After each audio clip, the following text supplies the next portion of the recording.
तो दोस्तों, क्या आप जानते हैं कि श्री कृष्ण के श्राप से क्यों कालिया नाग बन गया था पत्थर, और मथुरा की इस जगह पर आज भी है मौजूद। भगवान श्री कृष्ण ने कालिया नाग पर विजय प्राप्त की थी, जिसके बाद से कालिया नाग हमेशा के लिए यमुना नदी से दूर चला गया था।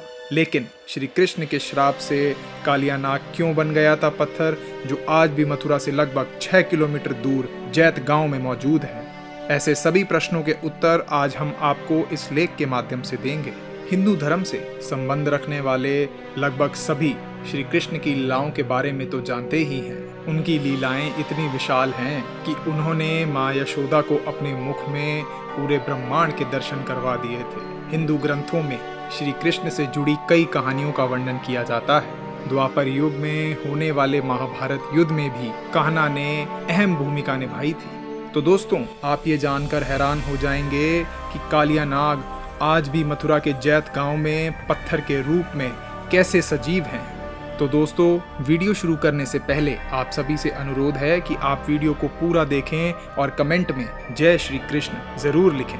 आइए जानते हैं इस कहानी के बारे में। क्या है पौराणिक मान्यता?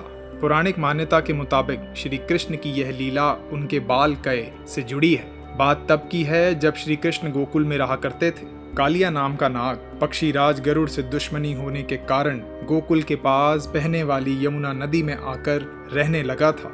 यमुना नदी में ही रहता था कालिया नाग। बाल लीला करते हुए भगवान श्री कृष्ण ने कालिया नाग को घमंड चूर किया था। कथा के अनुसार जब भगवान बाल रूप में माता यशोदा के साथ गोकुल में रहा करते थे, तो गोकुल के पास ही बहने वाली एक यमुना नदी में कालिया नाग रहा करता था। कालिया नाग इतना जहरीला था कि उसके जहर से यमुना नदी का पानी काला पड़ गया था। नदी के जल को पीने से पशु पक्षी तुरंत ही मर जाया करते थे। हर कोई इस समस्या से बहुत परेशान था। गांव के लोग अपने जानवरों और बच्चों को नदी की तरफ बिल्कुल नहीं जाने देते थे। तो जब भगवान श्री कृष्ण कूद पड़े थे यमुना नदी में, तब भगवान ने कालिया नाग को सबक सिखाने के लिए एक लीला रची। श्री कृष्ण एक दिन अपने मित्रों के साथ गेंद से खेल रहे थे। भगवान श्री कृष्ण गेंद खेलते खेलते यमुना नदी के किनारे पहुंच गए। तभी अचानक उनकी गेंद नदी में जा गिरी। खेल बीच में ही रुक गया था। गेंद लेने के लिए कोई तैयार नहीं हुआ, क्योंकि सभी जानते थे कि नदी में कालिया नाग रहता है। जब कोई तैयार नहीं हुआ तो भगवान श्री कृष्ण ने कहा, गेंद उठाने वह ही जाएंगे, क्योंकि गेंद उनसे ही नदी में गई थी। सभी मित्रों ने ऐसा करने से उन्हें रोका, लेकिन भगवान श्री कृष्ण नहीं माने और नदी में छलांग लगा दी। भगवान के नदी में कूदते ही शोर मच गया। सभी बच्चे माता यशोदा के पास पहुंचे और पूरी बात बताई। इस खबर से माता यशोदा डर के कारण रोने लगी और नदी की तरफ दौड़ पड़ी। माता यशोदा के पीछे पीछे पूरा गोकुल गांव नदी की तरफ दौड़ पड़ा। तभी वहां पर कालिया नाग आ गया था। उसने भगवान श्री कृष्ण से क्रोध में कहा, बालक तुरंत यहाँ से चले जा। लेकिन उल्टा भगवान श्री कृष्ण ने ही कालिया नाग से कह दिया कि तुम यमुना नदी को छोड़कर यहाँ से चले जाओ। उसके बाद कालिया नाग के फन पर नाचते हुए बाहर निकले जब भगवान श्री कृष्ण। इस बात से कालिया नाग इतना क्रोधित हुआ कि उसने भगवान श्री कृष्ण पर ही हमला बोल दिया। श्री कृष्ण ने भी कालिया नाग को मुंह तोड़ जवाब दिया। दोनों में भयंकर युद्ध हुआ।